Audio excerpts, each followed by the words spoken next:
Hello students, good morning. Welcome to my channel NB classes 2। आज मैं आपको class 5 का पार्ट 9 चैप्टर का नाम है लहरों का गीत। इस पार्ट का मैं आज आपको प्रश्न उत्तर और भाषा की दुनिया का सॉल्यूशंस बताने वाली हूँ। तो स्टार्ट करने से पहले आप मेरे इस चैनल को सब्सक्राइब कर दें। वीडियो अच्छा लगा हो, हेल्पफुल किया हो तो प्लीज़ एक लाइक ज़रूर करें और अपने फ्रेंड्स के साथ भी शेयर करें ताकि उन्हें भी हेल्प मिल सके। तो चलिए स्टार्ट करते हैं लहरों का गीत। तो पहले एक बार मैं कविता पढ़ के सुना देती हूँ, उसके बाद इसके प्रश्न उत्तर को देखेंगे। माँ ये लहरें भी गाती हैं, कल कल छल छल के मधुर स्वरों में अपने गीत सुनाती है। मैं देख रही थी अभी अभी ये भी मुझ जैसी मचल रही, क्या जाने अब क्या मिला इन्हें, भर भर उमंग में उछल रही।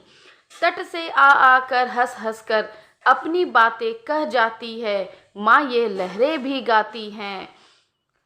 मैं कब से बुला रही इनको पर मेरे पास नहीं आती, कुछ खेल खेलती इसलिए तट तक आकर फिर भाग जाती है। मैं चलूं साथ खेलूं इनके, देखो ये मुझे बुलाती हैं, माँ ये लहरें भी गाती हैं। अपने संग खेल खिलाने ये शशि को उतार लाई नभ से, हर एक लहर के साथ साथ शशि भी है खेल रहा तब से।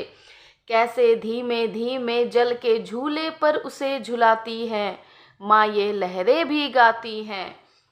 रुकती न कभी ये क्षण भर भी, जीवन भर बहना सीखा है, भर भर उमंग सदा हृदय में आगे बढ़ना ही सीखा है।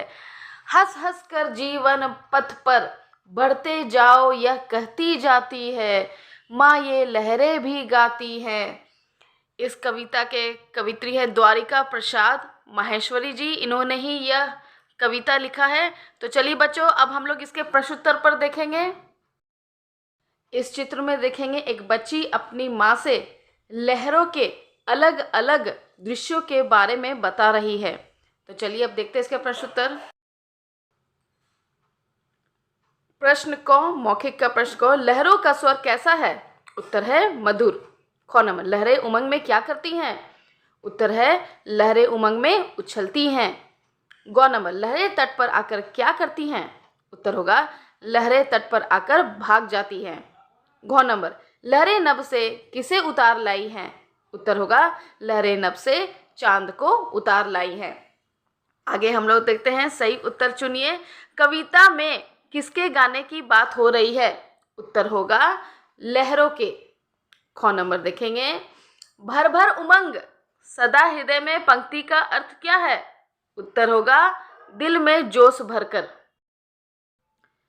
ग नंबर, लहरें शशि को कौन से झूले पर झुलाती है? उत्तर होगा जल के झूले। घ नंबर, जीवन भर बहना सीखा है पंक्ति का अर्थ क्या है? उत्तर होगा निरंतर अपने उद्देश्यों की ओर बढ़ती है। 3 नंबर देखेंगे। 3 नंबर में कविता की पंक्तियां पूरी कीजिए, ये तो आप पीछे से देख सकते हैं। चलिए आगे बढ़ते हैं 4 नंबर की तरफ। प्रश्न क कह रहा है, लहरें किस तरह के स्वरों में गीत सुना रही है? उत्तर है लहरें कल कल छल छल के मधुर स्वरों में गीत सुना रही हैं। प्रश्न ख देखेंगे, लहरें हंस हंस कर क्या कह रही है? उत्तर होगा लहरें सदा हंसते हुए जीवन पथ पर आगे बढ़ते रहने का संदेश देती है। बालिका ने लहरों को क्या करते देखा? बालिका ने लहरों को भी अपनी तरह मचलते और उमंग में भरकर उछलते देखा। प्रश्न घ, लहरें शशि के साथ किस तरह खेल रही हैं? उत्तर होगा लहरें धीमे धीमे जल के झूले पर चंद्रमा को झुलाती हुई उससे खेल रही हैं। तो बच्चों अब आगे बढ़ते हैं, हम लोग 5 नंबर का क नंबर बताएंगे। अब इन पंक्तियों के सामान्य अर्थ लिखिए। इनके अर्थ मैं आपको बताने वाली हूँ, तो पहले पढ़ लेते हैं प्रश्न। अपने संग खेल खिलाने ये शशि को उतार लाई नभ से, हर एक लहर के साथ साथ शशि भी खेल रहा तब से। तो इसका भावार्थ हम लोग देखेंगे अभी। तो उत्तर होगा दिए गए पंक्तियों में बालिका अपनी माँ से कहती है कि माँ, आसमान से जो चंद्र की छाया उन लहरों पर पड़ रही है, मानो कि लहरों के ऊपर वो नाच रही है। जब लहरें अनेक हो रहे हैं तब शशि, शशि मतलब चंद्रमा, शशि भी अनेक हो रही हैं, उनकी परछाई भी बढ़ती जा रही है। लहरें चंद्रमा के साथ खेल खेलते दिखाई पड़ रही हैं। चंद्रमा को नीचे बुला लाई है ये लहरें, और हर एक लहर में चंद्रमा की परछाई दिख रही है खेल खेलते हुए, ऐसा बालिका को आभास हो रहा है। ख नंबर का प्रश्न पढ़ती हूँ। रुकती नौ कभी ये क्षण भर भी, जीवन भर बहना सीखा है, भर भर उमंग सदा हृदय में, आगे बढ़ना ही सीखा है। इसका उत्तर होगा, दिए गए पंक्तियों में बालिका अपनी माँ से कहती है कि माँ, ये लहरें हमेशा आगे की ओर बढ़ती है, कभी पीछे नहीं आती है और न रुकती है, और यही संदेश हमें लहरें दे रही है कि हमें भी लहरों की तरह जीवन भर आगे बढ़ते रहना चाहिए। जिस तरह उत्साह और उमंग से लहरों का हृदय भरा हुआ है, उसी तरह हमें भी अपने जीवन में जोश के साथ आगे बढ़ते रहना चाहिए। अपने लक्ष्य को पाने के लिए जीवन में हर स्थिति में बिना रुके आगे बढ़ते रहना बहुत ज़रूरी है। अब हम लोग बच्चों भाषा की दुनिया का दिए गए शब्दों के 3-3 समानार्थी शब्द लिखिए, इसका उत्तर देखेंगे। तो यहाँ पर 4 प्रश्न दिया हुआ है। तट के 3 शब्द बनाएंगे, शशि का 3 शब्द, नभ का 3 शब्द, पथ का 3 शब्द। तो उत्तर देखते हैं। तट को बोलते किनारा, साहिल, कगार। शशि को बोलते चांद, राकेश, हिमांशु, चंद्रमा। नभ को बोलते आसमान, गगन, आकाश, अंबर। पथ को बोलते मार्ग, रास्ता, सड़क। आगे देखते हैं हम लोग 2 नंबर में पाठ से कुछ अविकारी शब्द चुनकर लिखिए। तो देखते हैं यहाँ पर कल कल, छल छल, धीमे धीमे, आगे, तब, पास, कभी, आकर। आगे 3 नंबर देखते हैं हम लोग। 3 नंबर में कहा गया है, दिए गए वाक्यों में से क्रिया विशेषण चुनकर लिखें।